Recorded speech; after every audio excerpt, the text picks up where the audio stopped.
Hello friends, இன்னைக்கு நம்ம இங்கிலீஷ்ல பேசலாங்கிற நிகழ்ச்சியில புதுசா என்னெல்லாம் கத்துக்க போறோம், என்னெல்லாம் பார்க்குறோம் அப்படிங்கறத ஒரு சின்ன ரீகேப்சுலேஷனோட ஸ்டார்ட் பண்ணிடலாம் இல்லையா?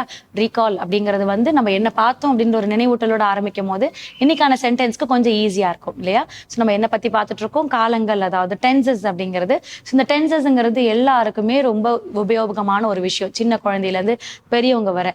சின்ன குழந்தைங்களுக்கே இப்ப என்ன ஆயிடுது, இதை நம்ம எப்படி பேசணும் அப்படிங்கிற ஒரு சின்ன சின்ன யோசனையோட அழகா பேச ஆரம்பிக்கிறாங்க இல்லையா? இப்ப அவங்க எல்லாம் நமக்கு டஃப் கொடுக்குற மாதிரி பேசுறாங்க. ஸோ அப்படி இருக்கும் போது நம்ம இன்னும் எப்படி அட்வான்ஸா கத்துக்கணும் அப்படிங்கிறதுக்கு தான் இந்த டென்சஸ் அப்படிங்கிற ஒரு விஷயம் இருக்கு இல்லையா? ஸோ இந்த டென்சஸ்ல நமக்கு 12 கைண்ட்ஸ் ஆஃப் டென்ஸ் இருக்கு. ஒவ்வொரு டென்ஸுமே நமக்கு என்ன பண்ணுது, ஒவ்வொரு விஷயங்களை நம்ம கத்துக் கொடுத்துட்டு தான் இருக்கு. ஸோ அப்படி இருக்கும் போது நம்ம பார்த்துட்டு இருக்கக்கூடிய எக்ஸ்க்ளூசிவான டென்ஸ் என்ன? ஃபியூச்சர் பர்ஃபெக்ட் டென்ஸ் தான் இல்லையா? ஸோ இந்த ஃபியூச்சர்ல பேசக்கூடிய விஷயத்த எப்படி பெர்ஃபெக்ஷனா பேசலாம், பாசிட்டிவ் அண்ட் நெகட்டிவோட எப்படி பேசலாம் அப்படிங்கிறது இருக்கு. இன்ட்ரோகேட்டிவ் கேள்விகளா எப்படி கேட்கலாம் அப்படிங்கிறது இருக்கு. ஸோ அப்படி இருக்கும்போது நம்ம எந்த சென்டென்ஸா இருந்தாலுமே நமக்கு அந்த சென்டென்ஸ் அமைக்கிறதுக்கு ஒரு சிலர் வேணும் இல்லையா? அதாவது ஒரு சப்ஜெக்ட், நீங்க எழுதக்கூடிய ரூலை இண்டிகேட் பண்றதுக்கு ஒரு சப்ஜெக்டும் இந்த பக்கம் ஒரு வேர்ப், ஒரு ஆக்ஷனும் உங்களுக்கு தேவை. அந்த ஆக்ஷன் தான் என்ன பண்ணுவாரு, அந்த சென்டென்ஸை அழகா கம்ஃபர்ட் பண்ணி கொடுப்பாரு இல்லையா? ஸோ அப்ப அந்த ஆக்ஷன்லயுமே நமக்கு எப்படி இருக்குன்னா ஒரு 3 ஃபார்ம்ஸா இருக்கு. V1, V2, V3 அப்படின்னு 3 ஃபார்ம்ஸ் இருக்கு. ஒவ்வொரு ஃபார்மே ஒவ்வொரு விஷயத்த நமக்கு கொடுத்துட்டே தான் இருக்கு. ஸோ அப்படி இருக்கும் போது நமக்கு எந்த ஃபார்ம் எந்த ரூலுக்கு வேணும் அப்படிங்கிறது இருக்கு இல்லையா? ஸோ அப்படி இருக்கும் போது இன்னைக்கான ரூல் என்ன, அந்த ரூலுக்கு ஏற்ற வேர்ப் ஃபார்ம் என்ன, அதை யூஸ் பண்ணி நம்ம எப்படி சென்டென்ஸ் அமைக்கலாம் அப்படின்னு சொல்லி தருவாங்க. பார்த்துட்டு இருக்கிறது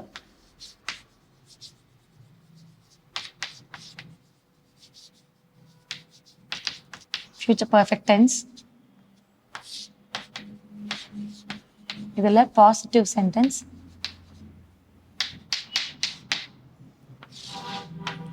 ஸோ V1, V2, V3, அதாவது ப்ரெசன்ட்,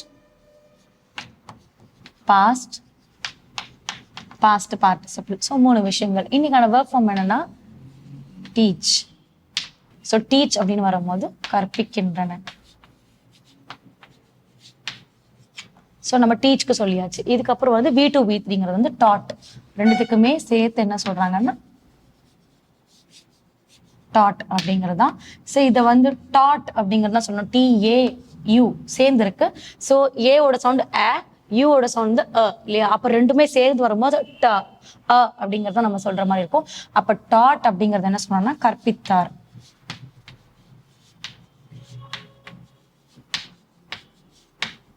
ஸோ இது எப்படி சொல்லலாம்னா ரெண்டையும் சேர்த்தே V2 and V3.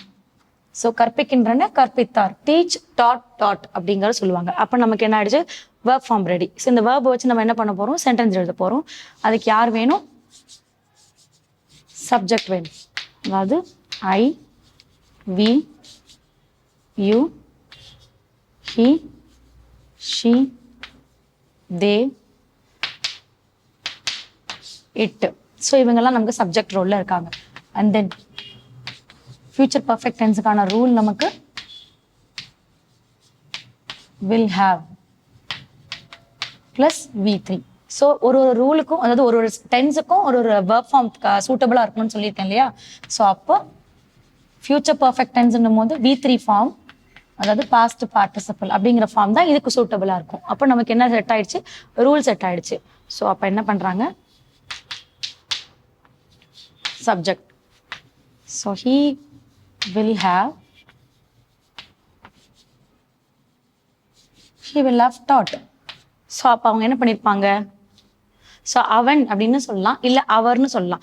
அவர் கற்பித்திருப்பார் அப்படிங்கிறது சொல்லலாம். ஸோ எதை கற்பித்திருப்பார் அப்படின்னு சொல்லணும்னா he will have taught a lesson. So அவர் பாடம் கற்பித்திருப்பார் அப்படிங்கிறது சொல்லக்கூடியது இல்லையா? ஃபர்ஸ்ட் ஒன் அவன், அதை இல்லாட்டா அவர் அப்படிங்கிறது he, a lesson அப்படிங்கிறது செகண்ட் இல்லையா? அது அவர் பாடம், will have taught அப்படிங்கிறது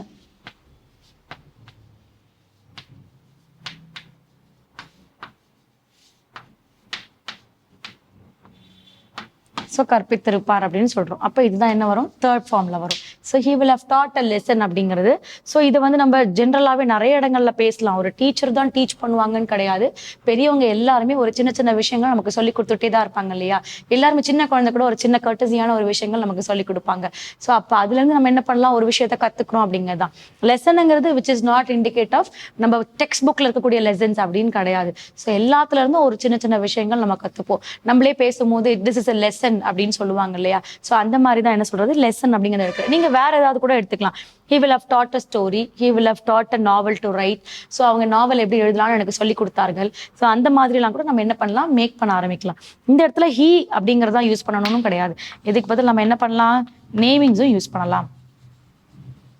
அப்போ நேமிங் அப்படின்னு வரும்போது என்னது, ஏதாவது ரவி, ராமு, ஸோ நம்ம என்ன சொல்றோமோ நம்ம அந்த நேம்ஸை யூஸ் பண்ணலாம். ஸோ நீங்க என்ன ஜெண்டரை குறிக்கிறீங்களோ அதுக்கு ஏத்தார் மாதிரி தான் இந்த இடத்துல நமக்கு இண்டிகேட் ஆகும். இங்க வந்து நமக்கு என்ன பண்றோம், மேல் ஜெண்டரை குறிக்கிறோம்னா அந்த கற்பித்திருப்பார் அப்படின்னு வரும். ஃபீமேல் ஜெண்டரை குறிக்கிறோம் அப்படின்னா கற்பித்திருப்பால் அப்படிங்கறத இண்டிகேட் பண்ற மாதிரி இருக்கும். அப்போ ஒவ்வொரு ஜெண்டருக்கு ஏற்ற மாதிரி அந்த வாக்கியத்தினுடைய ஆன்சர் நமக்கு இண்டிகேஷன் கரெக்டா இருக்கணும். ஸோ ஒரு சப்ஜெக்ட், ஒரு வெர்ப் ஃபார்ம், அதை எப்படி ஃபுல்ஃபில் பண்றோம் அப்படிங்கிறதா. ஸோ இன்னைக்கான சென்டென்ஸ் வந்து டீச் டாட் டாட் அப்படிங்கிறத வச்சு நம்ம பண்ணியிருக்கோம்னு நினைக்கிறேன். இது ரொம்ப இன்ட்ரெஸ்டா இருக்கும். இந்த டீச் டாட் டாட் வச்சு நிறையவே மேக் பண்ணுங்க. 10ன்றது கூட கிடையாது, லிஸ்ட் ஆஃப் நிறைய வித்தியாசமான விஷயங்களை வச்சு மேக் பண்ணிட்டே வாங்க. அப்போதான் உங்களுக்குமே பேசும்போது ஈஸியா இருக்கும். ஸோ அடுத்த கிளாஸ்ல அடுத்த இன்ட்ரெஸ்டிங்கான ஒரு சென்டென்ஸோட உங்களை மீட் பண்றேன். தேங்க்யூ.